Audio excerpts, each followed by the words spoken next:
શ્રાવણ મહિનાના કૃષ્ણ પક્ષની સાતમના દિવસે ઉજવાતો શીતળા સાતમ નો તહેવાર ગુજરાત સહિત ભારતના અનેક ભાગોમાં ખૂબ જ શ્રદ્ધા અને ઉત્સાહપૂર્વક ઉજવવામાં આવે છે।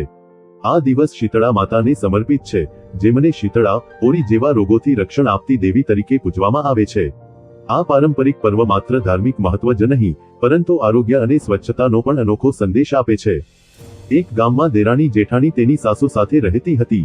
દેરાણી ભલી અને ભોળી હતી, જ્યારે જેઠાણી ઈર્ષાળુ હતી। બંનેના ઘરે એક એક દીકરો હતો।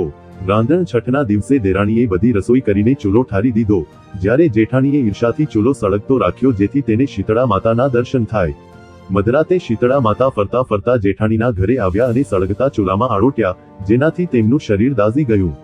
તેમણે જેઠાણીને શાપ આપ્યો કે જેવું મારું શરીર બળ્યું, તેવું તારું પેટ બળજો। આ શાપના કારણે જેઠાણીના દીકરાને શીતળા નીકળ્યા।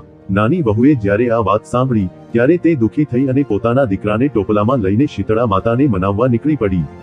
રસ્તામાં તેને એક વાવ મળી, જેનું પાણી કોઈ પીતું ન હતું, કારણ કે તે પાણી પીવાથી લોકો મરી જતા હતા। વાવે નાની વહુને કહ્યું કે તે શીતળા માતાને તેના પાપો વિશે પૂછે।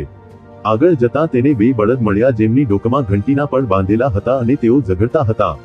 તેમણે પણ નાની વહુને તેમના દુઃખનું નિવારણ પૂછ્યું। અંતે નાની વહુને એક વૃદ્ધ ડોશીમાં મળ્યા, જે હકીકતમાં શીતળા માતા જ હતા। નાની વહુએ તેમની ખૂબ સેવા કરી અને ડોશીમાં પ્રસન્ન થયા।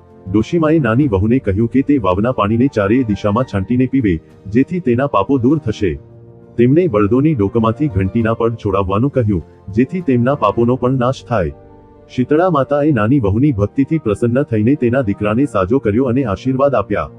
નાની વહુ ઘરે પાછી ફરી અને સુખી થઈ। જેઠાણીએ પોતાની ભૂલ સ્વીકારી અને શીતળા માતાની ક્ષમા માંગી। રાંધણ છઠના દિવસે શીતળા સાતમ માટે ખાસ વાનગીઓ બનાવવામાં આવે છે, જે બીજા દિવસે ઠંડી કરીને ખાવામાં આવે છે।